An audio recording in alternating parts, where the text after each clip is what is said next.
आज हम एक बहुत ही दिलचस्प विश्लेषण करने वाले हैं। आर्डेंट मेडिसर्व के 12 अलग-अलग फार्मास्यूटिकल प्रोडक्ट्स के कैटलॉग को हम सिर्फ एक लिस्ट की तरह नहीं पढ़ेंगे। इसके बजाय हम इन्हें एक क्रोनोलॉजिकल हेल्थ जर्नी की तरह डिकोड करेंगे, यानी एक इंसान के जिंदगी के अलग-अलग फेजेस के हिसाब से। ये विश्लेषण इस बात पर रोशनी डालेगा कि कैसे एक well structured health care portfolio परिवार नियोजन से लेकर आजीवन स्वास्थ्य तक हर कदम पर आपके साथ चल सकता है। तो चलिए इस सफर में गहराई से उतरते हैं। तो ये रहा हमारा रोड मैप। हम शुरुआत करेंगे प्री कंसेप्शन ऑफ फर्टिलिटी से।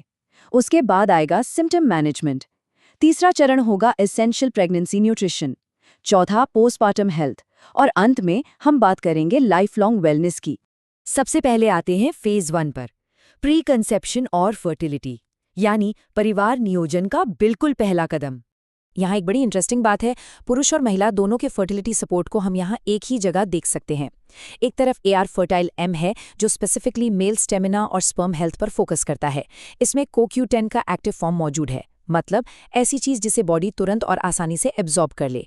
और दूसरी तरफ है AR मायो OD, जो फीमेल रिप्रोडक्टिव चैलेंजेस को टैकल करने के लिए ही बनाया गया है। ये दोनों मिलकर शुरुआती चरण का एक बहुत सॉलिड फाउंडेशन बनाते हैं। अब इसे और बेहतर समझने के लिए PCOS यानी पॉलीसिस्टिक ओवरी सिंड्रोम को थोड़ा समझना होगा। आजकल ये फर्टिलिटी में एक बहुत ही आम रुकावट बन चुका है। इस हर्डल को पार करने के लिए ARM-YO एंडोल का फॉर्मूला बड़ा काम आता है।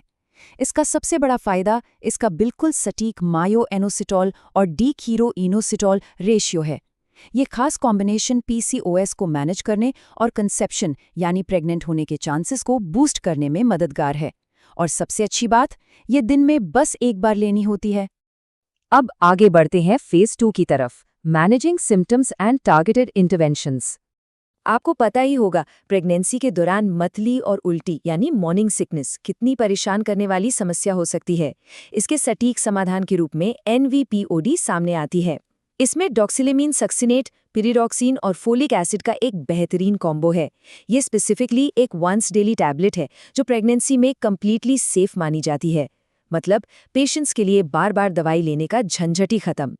अब ये थोड़ा हैरान करने वाला है कि कैसे छोटी डोजेज कभी-कभी कितना बड़ा असर डालती हैं। हमारे पास AR लेट्रो 2.5 है। अगर PCOS की वजह से ओव्यूलेशन में परेशानी आ रही है, तो ये लेट्रोजोल 2.5 mg की टैबलेट एक बहुत ही सक्सेसफुल ओव्यूलेशन इंड्यूसिंग एजेंट का काम करती है। और इसका सबसे बड़ा हाईलाइट क्या है? इसके इस्तेमाल से मल्टीपल प्रेगनेंसीज जैसे जुड़वा बच्चे होने का रिस्क काफ़ी कम होता है, जो एक्चुअली माँ और बच्चे दोनों के सुरक्षित जीवन के लिए एक बहुत बड़ा प्लस पॉइंट है। अगला पड़ाव है फेज 3, एसेंशियल प्रेगनेंसी न्यूट्रिशन, गर्भावस्था के पोषण का सबसे ज़रूरी चरण। जब हम प्रेगनेंसी न्यूट्रिशन की बात करते हैं तो आयरन का जिक्र आना तो तय है, लेकिन इस कैटलॉग में आयरन के 2 अलग-अलग वेरिएंट्स हैं, रैपिड HPPL और रैपिड HBr। इन दोनों के बीच का अंतर समझना बहुत ज़रूरी है ताकि कोई कन्फ्यूजन ना हो, क्योंकि दोनों के फॉर्मूले बिल्कुल अलग ज़रूरतों के हिसाब से बनाए गए हैं।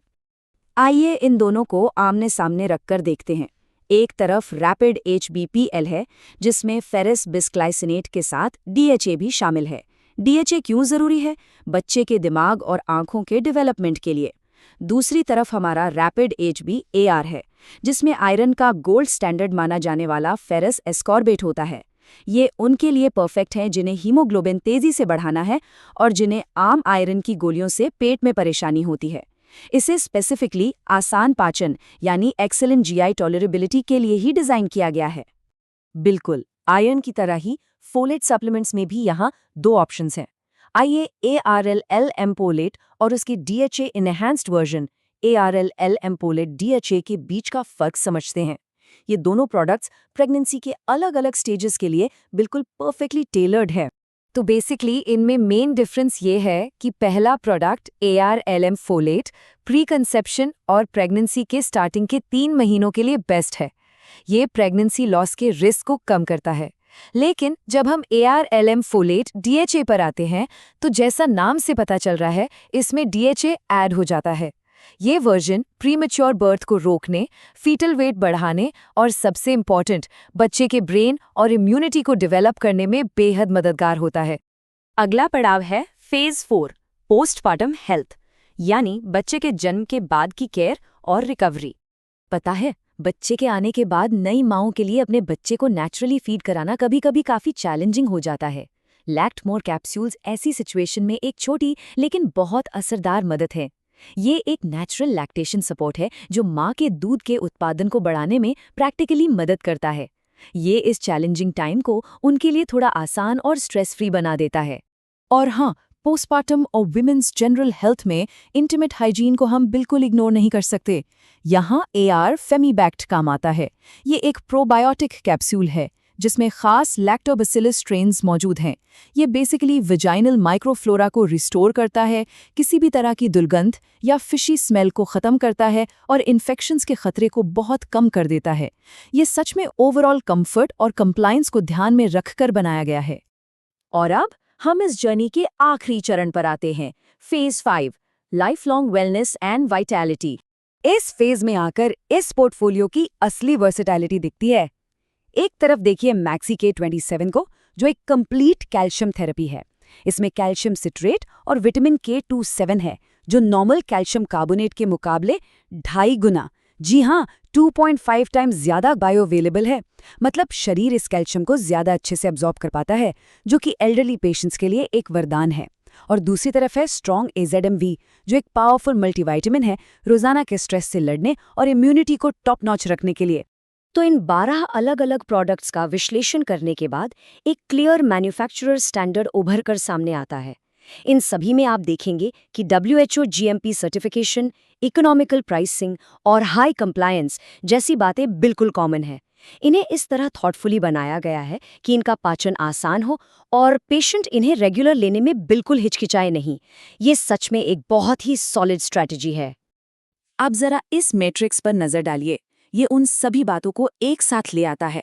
यहाँ हम देख सकते हैं कि L-मिथाइल फोलेट, फेरस एस्कॉर्बेट या कैल्शियम सिट्रेट जैसे एक्टिव इंग्रेडिएंट्स किन स्पेसिफिक प्रोडक्ट्स में हैं और वो किन टारगेट डेमोग्राफिक्स या चैलेंजेस को सॉल्व कर रहे हैं। ये स्ट्रक्चर एकदम क्लियर कर देता है कि हर एक केमिकल कंपाउंड को कितनी प्रिसिजन के साथ एक स्पेसिफिक मेडिकल चैलेंज को सॉल्व करने के लिए डिप्लॉय किया गया है। तो आखिर में ये सब समझने के बाद एक बहुत बड़ा सवाल सामने आता है, किस तरह से ऐसी एक्सेसिबल और end to end nutritional support आम पब्लिक हेल्थ की दिशा को बदल सकती है। सोचिए इस बारे में। जब ऐसी यूनिफाइड देखभाल उपलब्ध होती है तो ये सिर्फ बीमारियों का इलाज नहीं रह जाता, बल्कि एक स्वस्थ समाज की नींव बनता है। ये जरूर एक ऐसी बात है जिस पर हमें गहराई से विचार करना चाहिए। इस एक्सप्लेनर को देखने के लिए बहुत बहुत धन्यवाद।